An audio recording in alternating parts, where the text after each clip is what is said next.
Rock music in the 1970s was never just about the songs. It was spectacle, madness,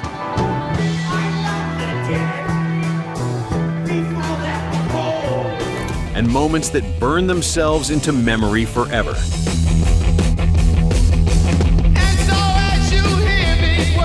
These 12 bands did not just play music, they rewired your brain. Number 12, Alice Cooper.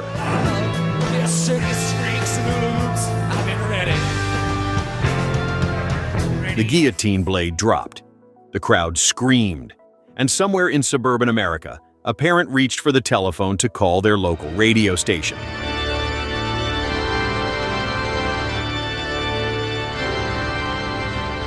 The Billion Dollar Babies tour of 1973 featured staged beheadings, electric chairs, prop babies hurled into the audience, and gallons of fake blood soaking the stage every single night. Parents across America demanded radio stations pull the music entirely.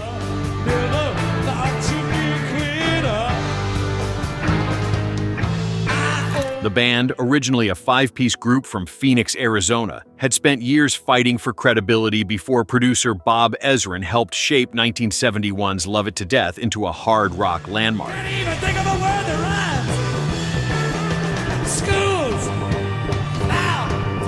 rhymes. Schools Out reached number 7 on the Billboard Hot 100 in 1972.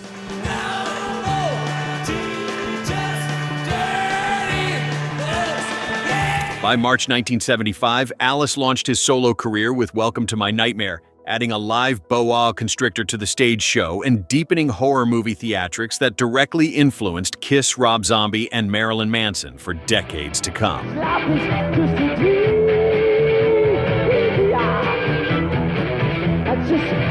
Number 11, Kiss.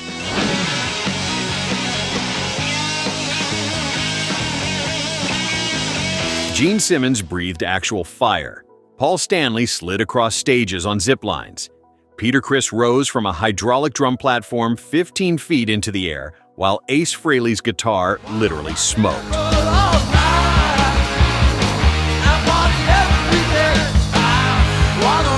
No band in the 1970s turned a rock concert into a full pyrotechnic spectacle quite like this one.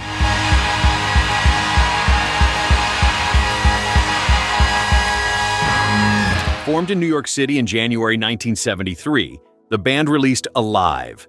On September 10, 1975, a double live album that was certified 4 times platinum in the United States and finally broke them into mainstream consciousness.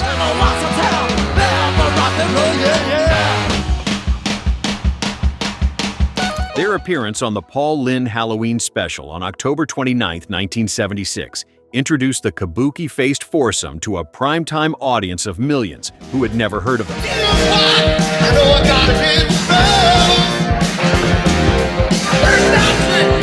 Then came Kiss Meets the Phantom of the Park on October 28, 1978, a made-for-television movie so gloriously bizarre, it became a cultural artifact. The band has sold over 100 million records worldwide, making them one of the most commercially successful acts in rock history.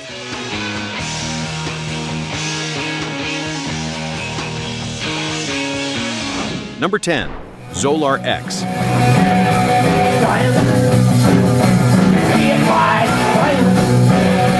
In 1973, a group of musicians took the stage at Rodney Bingenheimer's English Disco in Los Angeles, wearing silver jumpsuits, antennae, and prosthetic alien ears, refusing to speak any language other than the one they claimed to have invented on their home planet.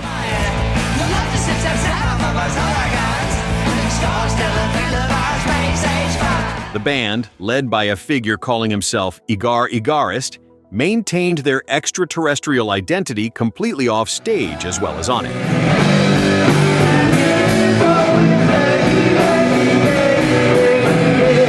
They rejected interviews in English. They distributed handwritten communiques written in their invented Zolarian script. Their hard rock sound blended proto-metal guitar riffs with glam stomp energy on tracks like Rocket Roll and Space Age Love.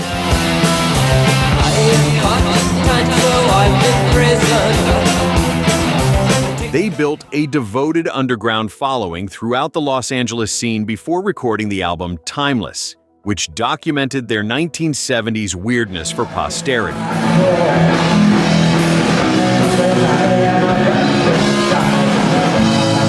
No major label ever signed them, which they claimed was because the music industry feared genuine alien transmissions. Almost nobody challenged that explanation at the time.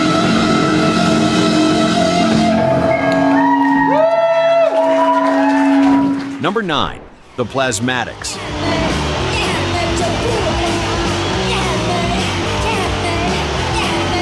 A sledgehammer came down on a television set, then another. Then a Cadillac was driven through a wall of television sets and detonated with dynamite while the band played at deafening volume behind the wreckage.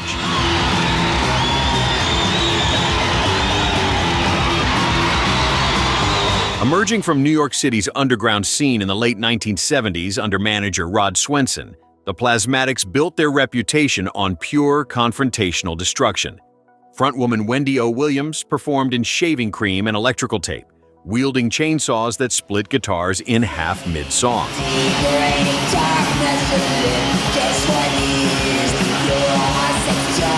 Their early New York club performances established a reputation so confrontational that promoters and police monitored their tour dates from city to city. Their debut single, Butcher Baby, captured the raw, savage punk metal aggression that made establishment venues refuse to book them.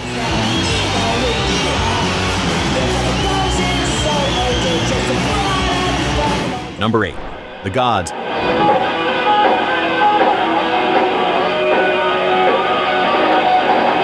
A keyboard set on fire mid-song, a crew member swinging a chainsaw overhead during the instrumental break of their set Closer. Venue cancellations piling up across Ohio and Indiana throughout 1978. Ohio's most chaotic hard rock band made spectacle an occupational hazard.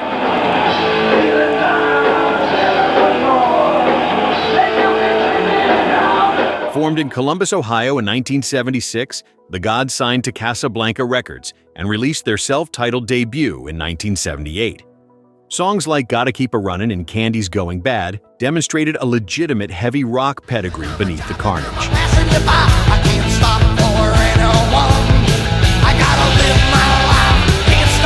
Number 7. The sensational Alex Harvey Band.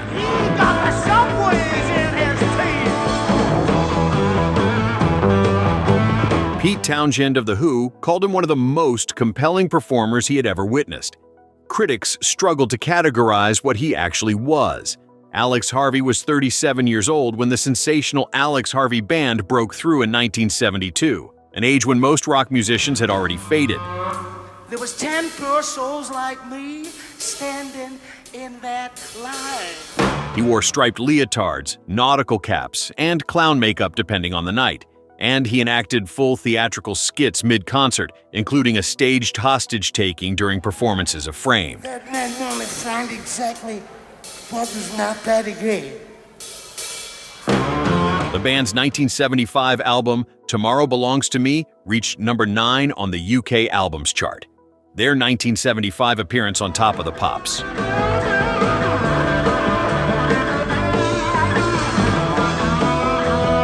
Performing Delilah became memorable for Harvey's completely unhinged physical performance, which left presenters visibly uncertain how to react.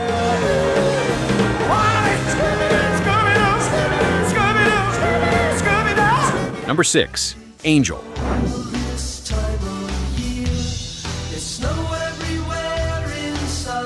Gene Simmons discovered them. The stage show involved a keyboardist sealed inside a transparent plexiglass cylinder filled with artificial fog, while levitation tricks and disappearing acts unfolded around him during every performance.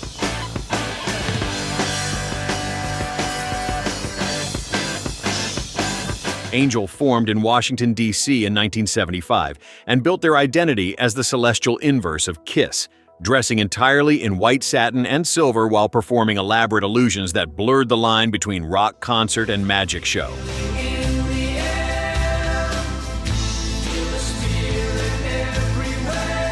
Keyboardist Greg Giuffria's plexiglass cylinder became their signature visual, leaving audiences genuinely uncertain how he survived it each night. Their album, Hell of a Band, reached number 71 on the Billboard 200 in 1976.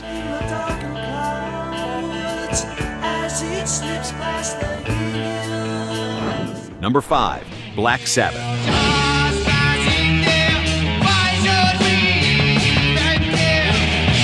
The riff that opens the song Black Sabbath on their 1970 debut album reportedly caused listeners to physically recoil during early radio plays.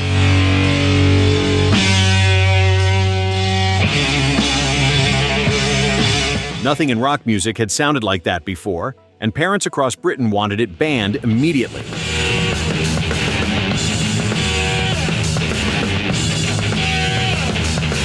Formed in Birmingham, England in 1968, the band released 7 studio albums between 1970 and 1976, establishing the template for heavy metal with a ferocity that no contemporary matched.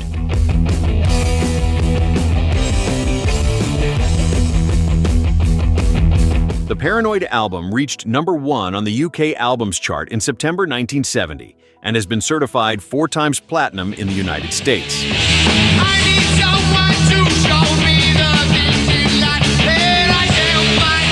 Ozzy Osbourne's television interviews throughout the decade became legendary for their incoherent intensity, with journalists unable to predict what he might say or do at any given moment.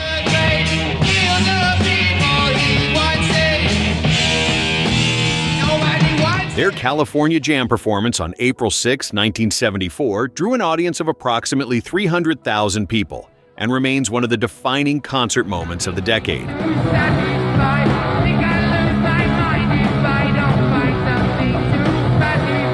Number 4. Sweet.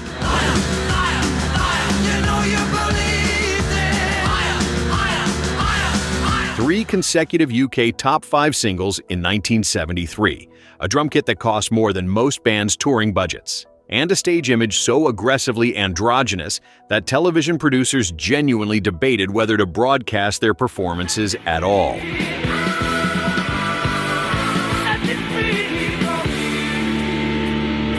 Sweet formed in London in 1968, but found their commercial identity between 1971 and 1975, releasing a string of glam-fueled hard rock hits that concealed ferocious musicianship behind silver glitter and platform boots.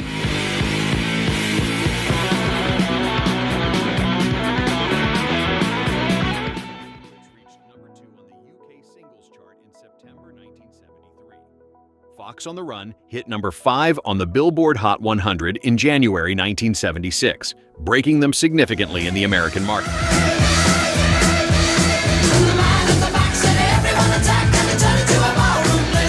Drummer Mick Tucker's flamboyant makeup and technical brilliance drew comparisons to Keith Moon. The tension between their bubblegum public image and their genuine hard rock capabilities created a fascinating internal conflict that guitarist Andy Scott later described in interviews as both creatively energizing and deeply frustrating throughout their peak years.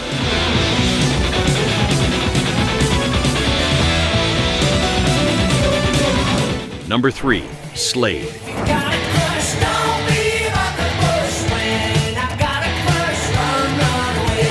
Dave Hill wore a suit made from aluminum foil and called himself Super Yob.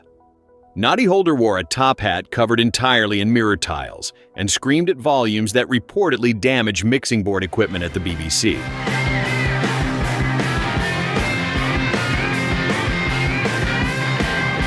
Formed in Wolverhampton, England in 1966, Slade dominated the UK charts between 1971 and 1974 with a run of 6 number 1 singles, a feat no other act matched during that period.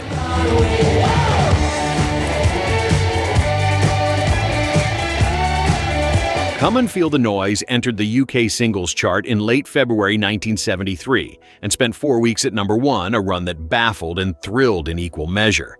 Their deliberately misspelled song titles, a gimmick that confused American radio programmers, became one of rock's most recognized stylistic quirks.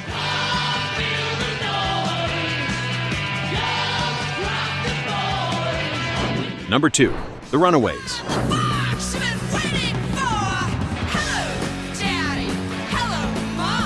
Joan Jett was 16 years old. Cherie Currie was 15. Their 1977 Japanese tour drew crowds of thousands of screaming fans per night in venues that American promoters refused to book for them.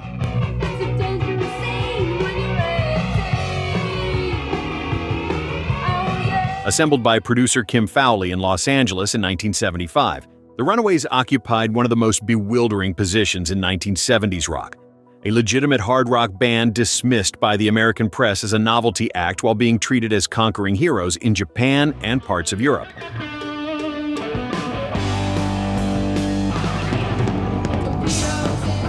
Their 1977 live album, Live in Japan, certified gold in Japan, documented the staggering disconnect between their U.S. reception and their international acclaim.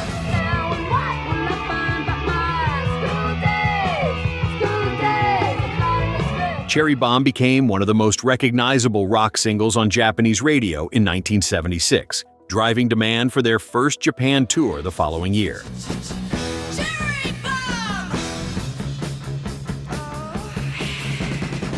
Number 1.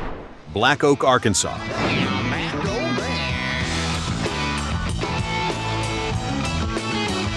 Jim Dandy Mangrum performed barefoot. He wore Native American jewelry and no shirt.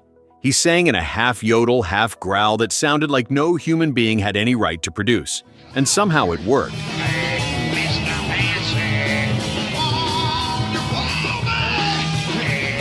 Black Oak, Arkansas came together in their namesake Arkansas town in the mid-1960s and spent years playing the American South before signing to ACO Records in 1970.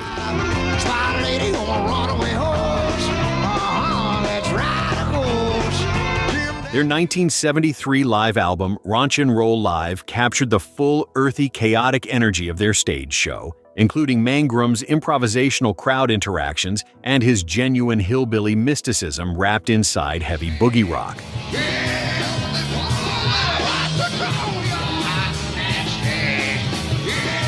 Jim Dandy to the Rescue peaked at number 25 on the Billboard Hot 100 in early 1974.